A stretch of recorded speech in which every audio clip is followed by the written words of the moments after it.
Ayo, what is up everyone? It is the Alpha J of the Alpha J Show, and how did I not know about this? I guess that I just didn't think that Boomerang put on original series? I know there's Wabbit, but that was kind of hyped on Cartoon Network. Now this, I'm not even sure if this was. Or maybe it was hyped at the same time as Teen Titans Go was hyped, and I just didn't think about it. And while doing this review and writing the script, I later learned that this does play on Cartoon Network, but the show was on a hiatus. Now, what is Bunnicula? I really hope I'm saying it right. Bunnicula is a small TV show loosely based off of the book for it. I did a little research and I learned that this show was deemed 52 episodes, which sounds crazy for season 1, but when you realize the certain pattern in this show, 52 will sound like an undercut. They only release a small fraction of their 52 episodes, and I feel like the episode Spiderlamb shows the show's concept quite ideally. Alright, so the episode starts off with the dog here, Harold, coming from surgery. He apparently ate a soccer ball. Now, both Wikipedia and I both believe that Harold isn't necessarily stupid, but just a few bamboo sticks from a panda buffet. I know it is rich to hear considering that he ate an object not intended to be digested, but in many episodes, he is doing stupid things for stupid reasons and not stupid things for no reason. It kind of puts him into the understandably stupid category. Also, before you ask, yes, Chester the cat is voiced by the same person who voices Raphael in the latest run of the Teenage Mutant Ninja Turtles. And yes, it is highly distracting if you actually watch the show. Hey Chester? Yeah, buddy? Will you read me a bedtime story? Anything for you, buddy. Hey Chester? Yeah? I'm stuck. You see, if he was doing it for no reason, he would have intentionally did it and then have no reason to justify it. You can clearly see it was on accident, plus it seems like he's coming down from some medication, because for the most part, his role is to be asleep and pretty much away. Now, as Chester struggles to get Harold in bed, Harold wants a story. So Chester goes through with some books before... Where the red fern grows. Not gonna put you through that in your condition. Wow. Looking the plot up, yeah, I wouldn't read that to a fictional dog either. Also, it doesn't help that Mina, their owner, is a redhead. Oh, come on. Alright, I know, bring it all in, expose. But seriously, if you didn't like the joke I made, prepare to not like this series either. The series does have a bit of dark humor. Just like the book joke you heard before, it doesn't seem as abrasive as your common Adult Swim filler show, but at the same time, if you don't like it at all, you might not like it here. Bunnicula enters the room and recommends a book to Chester. Does this book seem strange? Maybe it's the title. Maybe it's the cover art. Who knows? So Bunnicula lies down, not suspicious at all. Harold had a Spiderlamb. Spiderlamb.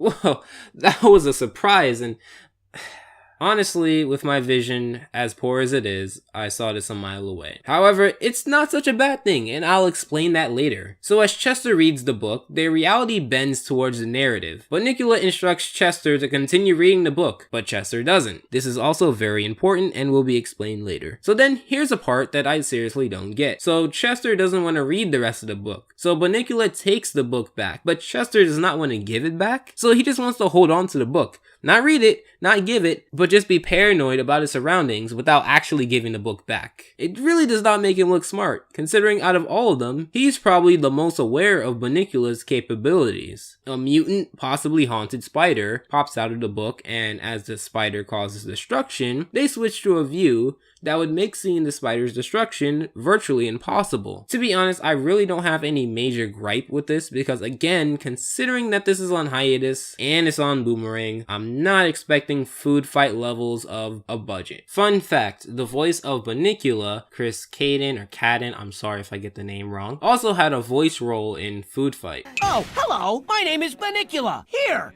take my evil storybook and read it to your sick friend. Oh, thanks, Bunnicula. I'll do that right now. Because nothing you ever say goes wrong and tries to eat everyone!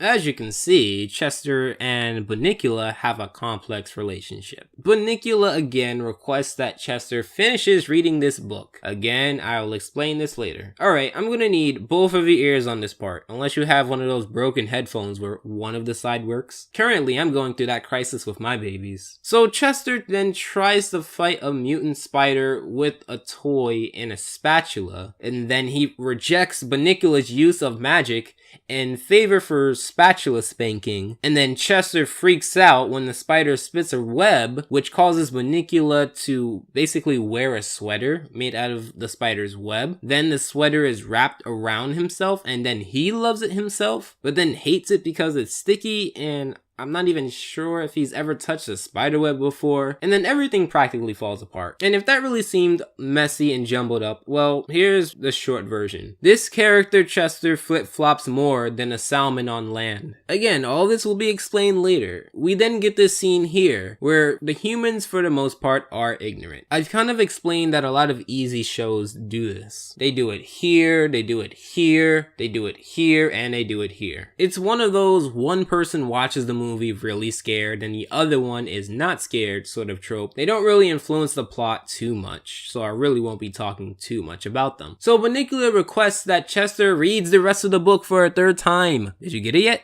No? Yeah, you will. Chester also offers Bunnicula a squash because the last time Bunnicula's foot pretty much enlarges when he eats or sucks out the contents of a squash. And in this series, whatever Bunnicula eats or certain things that Bunnicula eats or uses his fangs on gives him a special type of power. They also use a pretty textbook use of a cutaway gag, nothing too horrid here. I also do like how the spider takes its lovely time to eat Harold, unironically. It does give the episode a ticking clock, so to speak, both explicitly with the spider and implicitly with Mina once the movie is done. The action here isn't really that bad, actually. The surround sound is amazing, right? It's kind of freaking me out. I know, right? Again, pretty textbook use of the joke.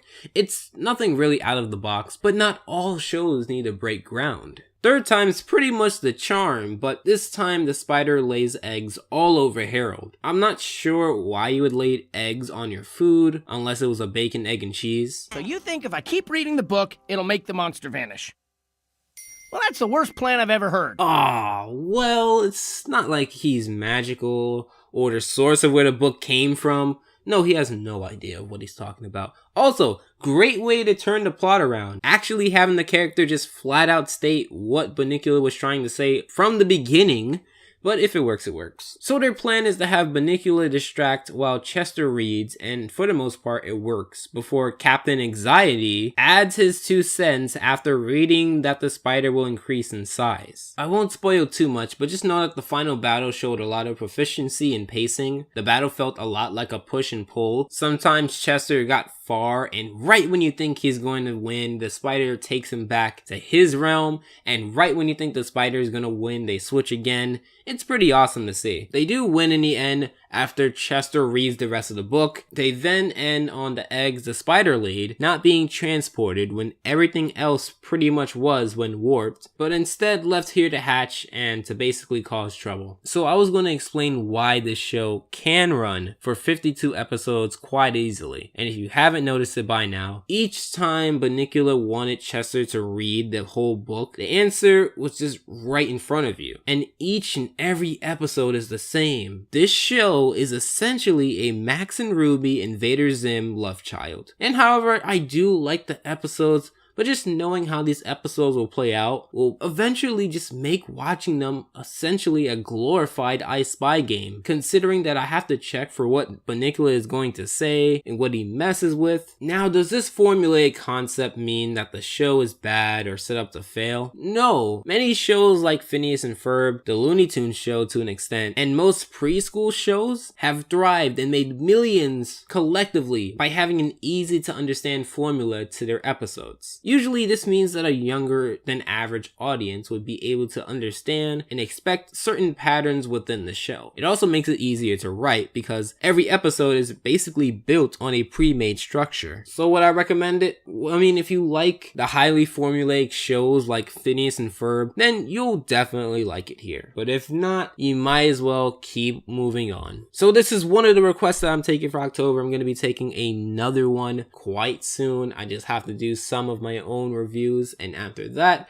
I'm going to be taking one from either YouTube or Twitter. And speaking of that, if you would like to place a request, because at the time of recording this, I still haven't picked yet, the request videos are going to be in all of my future descriptions. So make sure to click it there. I'll have an annotation on the screen. And as always, I hope your time is well spent, and Alpha